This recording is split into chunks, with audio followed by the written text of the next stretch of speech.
Donc, bonjour, bienvenue dans cette nouvelle vidéo à laquelle aujourd'hui on se rencontre dans les alentours de Bordeaux en compagnie de Stéphane. Bonjour Stéphane. Bonjour Alex, bonjour tout le monde. Donc on est venu voir Stéphane, un de mes élèves qui a passé à l'action, à laquelle on est venu déjà depuis quelques mois, il y a 2-3 mois de ça, quand il venait juste de signer un compromis pour son premier investissement immobilier. Et aujourd'hui on est venu le voir parce qu'il vient juste, il est en train de financer les travaux, ils ont dit de petite finition. Et du coup, je suis venu le voir pour voir comment ça s'est passé, tout le parcours entre qu'on avait vu il y a 2-3 mois, qui venait juste de signer son compromis. Et on va voir avec lui comment ça s'est passé, le recherche de financement, comment il a pu avoir le financement et comment ça s'est passé avec les banques, sa signature devant le notaire et surtout les travaux, parce que ça c'est quelque chose que beaucoup de personnes craignent, les travaux, et on va voir avec lui comment ça s'est passé. Donc en quelques mots, est-ce que tu peux te présenter pour ceux qui n'ont pas vu la première vidéo et ceux qui ne te connaissent pas? Bien sûr. Donc moi je suis Stéphane, j'ai 27 ans et je suis travailleur dans la fonction hospitalière aux alentours de Bordeaux. Je gagne 1500 euros par mois, environ 1550, ça dépend des mois. J'ai Salaire moyen. J'ai un salaire moyen, voilà. Je mets chaque mois de côté ce que je peux, comme tout le monde j'imagine. Donc un bon profil pour la banque. J'ai plutôt, je pense, un bon profil pour la banque, surtout que j'ai toujours été dans la même banque. Ils me connaissent assez bien. Donc, quand on s'est rencontré la dernière fois, tu venais juste de signer le compromis pour ce premier bien immobilier. Déjà, est-ce que tu peux nous dire qu'est-ce que tu as acheté et ça a été, comment ça a été cette démarche pour trouver un financement et est-ce que tu as eu besoin de mettre un apport ou pas et comment ça s'est passé pour toi, cette recherche de financement? Oui, alors il s'agissait donc de mon premier investissement. Donc j'ai voulu voir les choses en toute modestie, on va dire, et acheter un petit studio.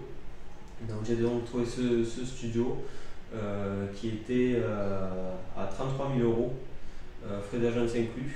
Et ça, c'est ce que tu as acheté? Voilà, c'est ce que je viens d'acheter là. Et qui inclut aussi un garage.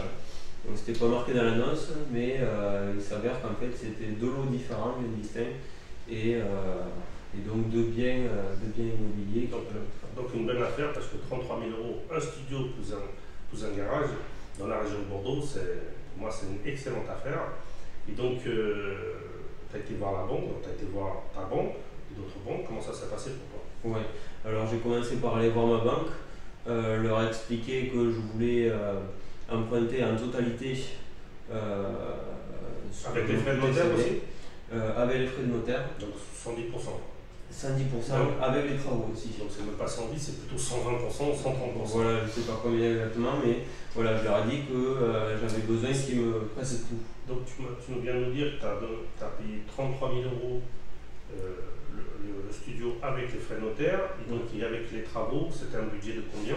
Alors c'était 33 000 euros le bien, 3 800 euros les frais de notaire, et avec les travaux, j'avais besoin de 45 000 euros. Avec les travaux, les meubles et tout ça? Oui, avec la totalité. Ouais. Voilà, donc 33 000 euros le bien, donc avec frais d'agence incluse, plus 3 000 et quelques euros pour les frais de notaire, plus des travaux, plus le meuble, donc c'était une enveloppe de 45 000 euros. Voilà. Donc tu as été voir ta banque et tu as dit que tu voulais un financement de 45 000 euros, donc 130% du montant total de ton achat. Ouais. Et alors comment ça s'est passé, la rencontre avec ta banque et les autres banques? Alors je leur ai dit que je voulais un financement total. Ça, ils ne voyaient pas d'inconvénient, sachant que j'ai aucun crédit à la consommation, aucun crédit non plus immobilier. C'était mon tout premier. Mais quand j'ai commencé à lui parler de 25 ans, elle m'a de suite dit que c'était pas possible. Alors, pour quelle raison? Parce que cette banque... Trop jeune? Non, je pense pas. Cette banque ne finançait soi-disant pas sur 25 ans. Ah, pardon, maximum... sur 25 ans la durée. Ouais, je pensais que c'était 25 ans ton âge, non, 25 ans ta durée. Non, j'ai 27 ans et donc je voulais emprunter 25 ans, sur 25 sur ans. 25 ans, d'accord. Et donc, elle m'a répondu qu'eux, ils finançaient que maximum sur 20 ans. Alors je lui ai répondu que je savais qu'il était possible de le faire sur 25 ans donc, et que si elle n'en était pas capable elle, je suppose que les autres banques le sauront.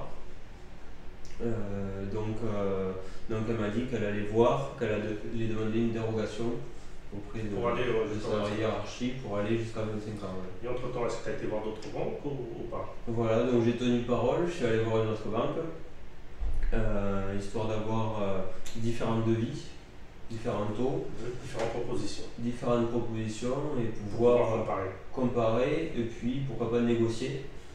Donc voilà, il s'avère qu'au final, j'ai fait affaire avec ma banque. Est-ce que tu as eu des propositions de cette autre banque par rapport à celle que ta banque t'a fait? Il y avait une différence? Comment... C'était kiff-kiff, on va dire.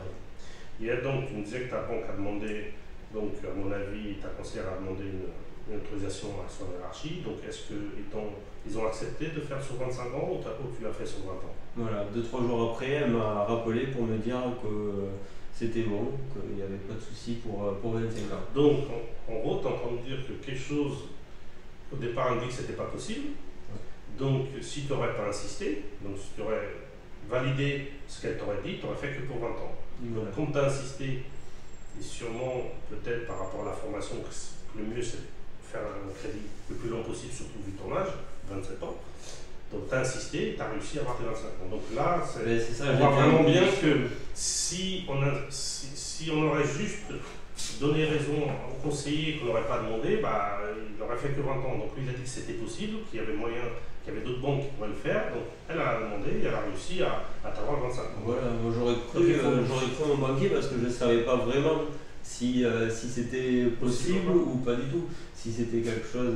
Donc tu m'avais dit que c'était tout à fait possible. Moi je suis arrivé. Je suis allé voir ma conseillère et je lui ai dit que c'était tout à fait possible, que je connaissais les capacités, les possibilités de la banque. Et donc je suis arrivé en position de force et j'ai gagné du coup 5 ans. Ouais, c'est-à-dire une mensualité plus basse. Une mensualité plus basse. D'accord, donc là, tu as eu ton financement, donc tu as signé devant le notaire, et après ça est venu les travaux, quelque chose que tout le monde apprend. Toi, tu as fait comment? Est-ce que tu as fait appel à des artisans? Est-ce que tu as fait appel à des artisans que tu ne connaissais pas, que tu connaissais, le bouche à oreille? Comment ça s'est passé pour toi? Alors, pour tout ce qui était électricité, plomberie, tout ce qui était délicat, j'ai fait appel à un électricien et un plombier qui fait les deux. Tu connaissais? Que je connaissais. D'accord. Et pour le reste, j'ai fait appel à du bouche à oreille, à des artisans aussi pour me faire ce petit plan de travail, la cuisine, la petite kitchenette qui est derrière pour me monter voilà, tous ces petits meubles Ikea qui une fois montés sont là, mais après il suffit il faut tout positionner, c'est pas du tout évident quand on n'y connaît rien comme moi. Le studio il est hyper mignon, donc il y a la salle de derrière, et donc il est hyper mignon, tout très bien. Donc en gros, pour que les gens le comprennent, tu as fait un rafraîchissement, donc c'est pas quoi, tu as changé le sol, je vois. Voilà, j'ai mis du sol de qualité, des lames de PVC. Voilà, donc tu as refait un coup de peinture sur l'ensemble. Coup de peinture, voilà, j'ai donné un petit style que vous verrez sur les photos. Et après, je vois que tu as changé donc, toute la cuisine, tu as équipé la cuisine avec un frigo, avec tout ça, avec ce bar, voilà. Vous aurez pu se manger. Et après derrière, j'ai vu que tu avais donc changé le carrelage, fait un bac à douche, tu avais refait toute la salle de bain, et j'ai vu que tu as changé même le ballon d'eau chaude et tout. Donc c'est très bien. Donc, et alors, au niveau des travaux, est-ce que ça a été un fleuve tranquille? Est-ce qu'il y a eu des petits imprévus? Est-ce que les travaux, ça passait nickel? Parce que c'est jamais bien évident les travaux, surtout quand c'est le premier investissement, parce qu'on n'a pas trop l'habitude. Des fois, c'est pas évident à gérer, parce que les artisans, il faut les gérer quand même. Après, vous avez des artisans qui sont plus spécialistes dans des gros travaux, d'autres qui sont plus dans les finitions. Vous en avez entre deux, donc c'est jamais évident. Parce que moi, sur les aires de Beauvais, des dizaines et des dizaines d'appartements. Et surtout au début, c'était pas évident. Et je voulais savoir avec toi comment ça s'est passé. Est-ce que tu as eu des petits soucis? Est-ce que c'était facile à gérer les travaux? Comment ça s'est passé pour toi? Alors, ça n'a pas été facile au niveau des travaux parce que j'aurais dû faire en fin de compte un plan de ce que je voulais et faire un listing exact plutôt que dire je veux 3 prises ici, 2 prises là-bas. Voilà, c'était assez. J'étais pas assez précis. C'était oral, c'est ce qu'on dit souvent, c'est que quand on n'est pas très précis sur ce qu'on veut, ben, ça peut emmener à confusion, il peut y avoir des fois des petits loupés, tout ça. Donc c'est vrai que quand on fait les travaux, c'est pour ça que souvent les gens qui ne connaissent pas font appel à des architectes d'intérieur, des décorateurs, avec lesquels ils vont faire des petits plans, des plans 3D, tout ça. Tout ça, les artisans peuvent aller dessus. Donc ça, ça n'a pas été ton choix, donc tu es passé au bouche à oreille et tout. Donc tu as dit plutôt oralement les choses et tu t'es aperçu que le fait de dire oralement, bah, souvent les artisans n'ont pas tout enregistré et après il y a des petits loupés. Mais est-ce que déjà, par rapport à cette expérience que tu as vue, que tu aurais dû faire autrement, quel sentiment tu as eu? Est-ce que ça a permis que maintenant, la prochaine fois, tu vas faire différemment? Comment tu vois les choses? Alors, déjà, tu m'as formé avant de me lancer là-dessus. Ça, c'est un certain acquis, c'est quelque chose d'énorme de savoir quelles sont les possibilités qui s'offrent à nous. Mais maintenant qu'on est au front, j'ai envie de dire, rien ne vaut l'expérience, quoi. C'est sûr que le fait de passer. C'est sûr que quand le fait on a fait la formation et tout, et le truc c'était bon faire les travaux, après c'est chacun le choix. Il y en a qui se disent je connais rien du tout, je préfère tout déléguer. Donc ils prennent un architecte d'intérieur, un décorateur, et lui il trouve des entreprises, il gère de A à Z. Ça a un coût, bien évidemment. Toi, tu avais des petites connaissances à niveau des travaux et tout ça, il t'a voulu passer par le bouche à oreille. Donc tu as tenté, voilà, et tu t'es rendu compte qu'il y avait des petites erreurs. C'est normal. C'est normal parce que tu pensais qu'avec ta façon de faire, avec tes connaissances que tu avais, tout ça, que ça suffisait. Tout dépend des entreprises. Tu aurais pu tomber avec des artisans juste pour dire oralement il faut faire ça, il faut faire ça. J'aurais pu comprendre, mais c'est vrai que ça peut mettre à confusion. Donc le fait après au deuxième faire des plans, même écrire tout ça, ça va te faciliter la tâche pour toi et pour les artisans. Ça a été une expérience énorme.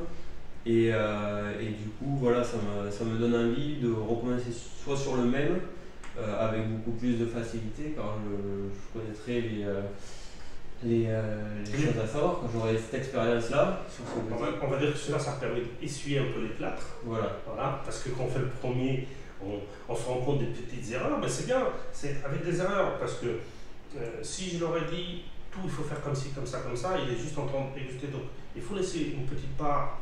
Parce que tu m'avais dit, moi je fais un petit peu, je vais essayer de gérer comme ça, et je t'ai laissé faire, parce que pour que tu apprennes aussi. Voilà. Parce qu'il n'y a pas forcément, tout le monde n'a pas besoin de passer par un architecte d'intérieur. Et toi, tu étais entre deux, c'est pour ça que je n'ai pas forcé à te conseiller un architecte d'intérieur, parce que j'ai vu que tu avais certaines capacités. Par contre, tu as commis des petites erreurs. Mais c'est pas grave, l'important c'est que tu les analyses, et que la prochaine fois, tu ne les répètes pas. Donc voilà, donc ça a été un apprentissage. Et du coup, c'est au fur et à mesure qu'on va le faire. Donc, dans le deuxième, tu seras déjà beaucoup plus à l'aise dans la recherche, beaucoup plus à l'aise avec la banque, tu seras beaucoup plus à l'aise avec les travaux. Et après, le troisième et quatrième, ça va être tout seul. Mais ça, c'est un parcours normal d'un investisseur. Maintenant, voilà, j'ai mes adresses, pas toutes parce que j'ai pas de plaquiste, par exemple. Oui, parce qu'ici, tu n'as pas eu besoin de quasiment faire du placo. Donc, voilà, donc c'était un autre type d'artisan. Mais c'est vrai que ce qu'on dit, c'est que l'importance de se créer son réseau, son réseau, on le crée en pratiquant, en passant à l'action. Ça, il n'y a pas de secret, voilà, si on t'entend.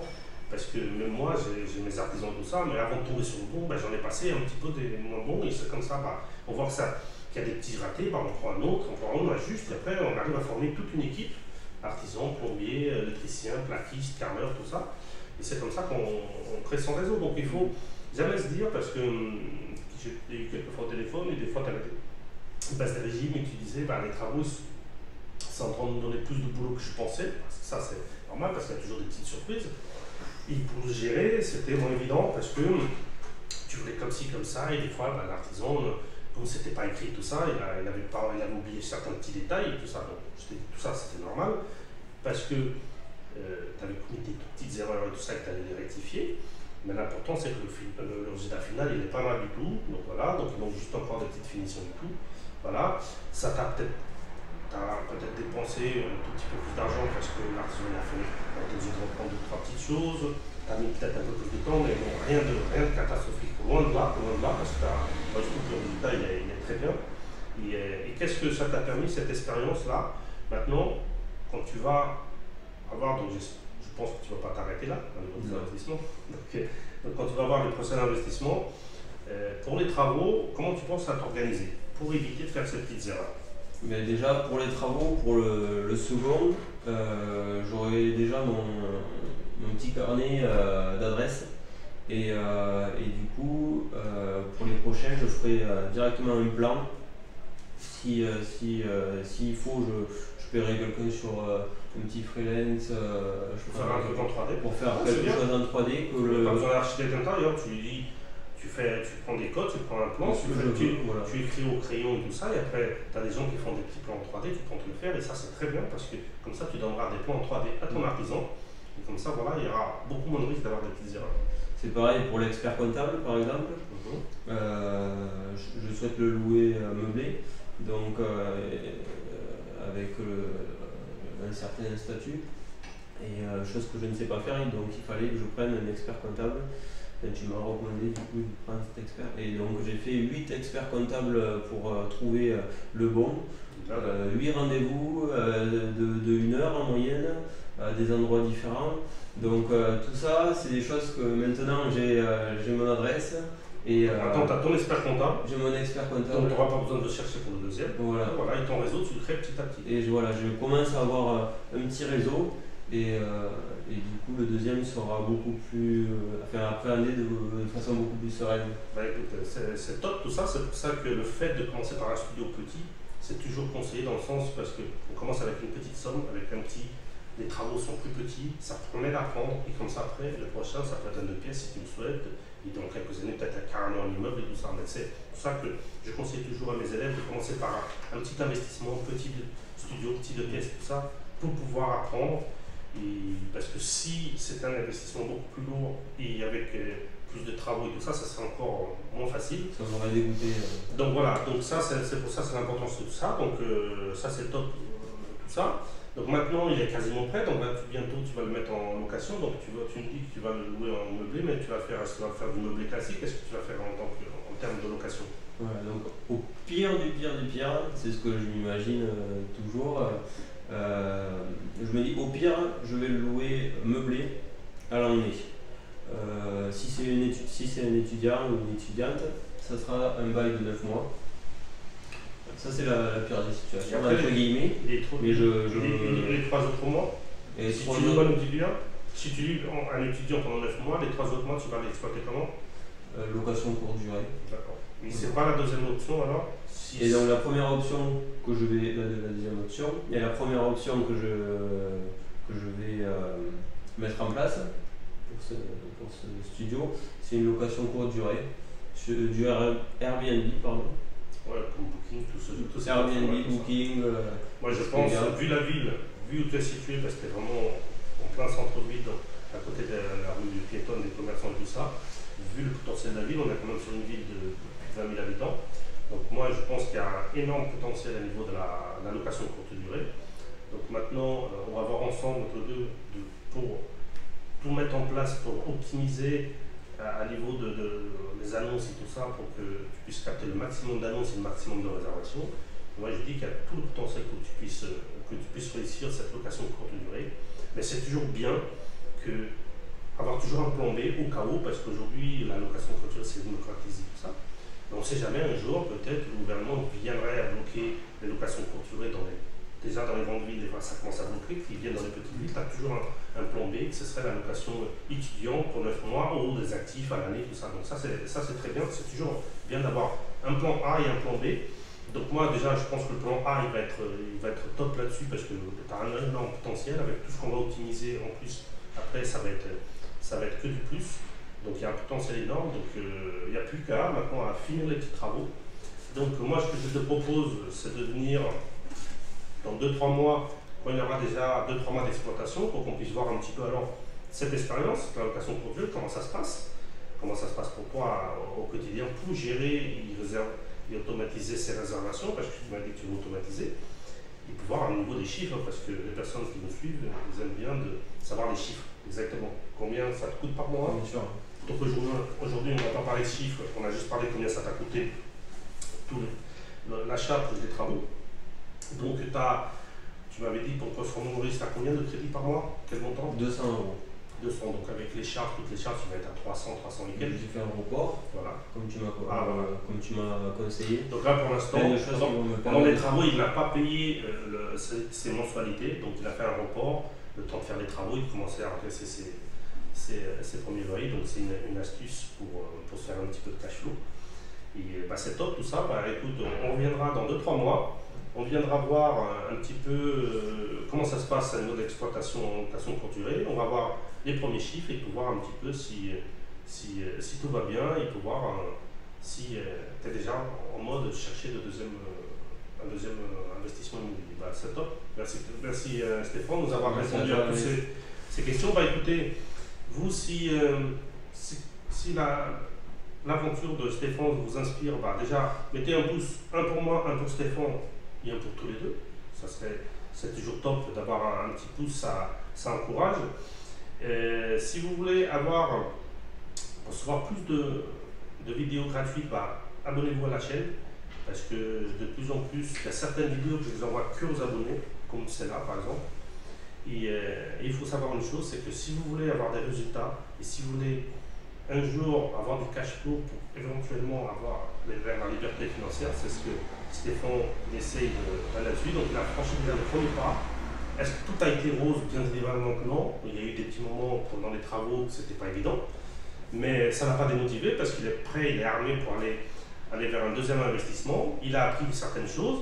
Il est en train de se construire son réseau et donc le deuxième, ça va être plus facile vers le troisième et tout ça. Donc c'est toujours le premier que c'est le plus difficile. Passer à l'action, on va dans l'inconnu, tout ça, c'est normal et tout ça.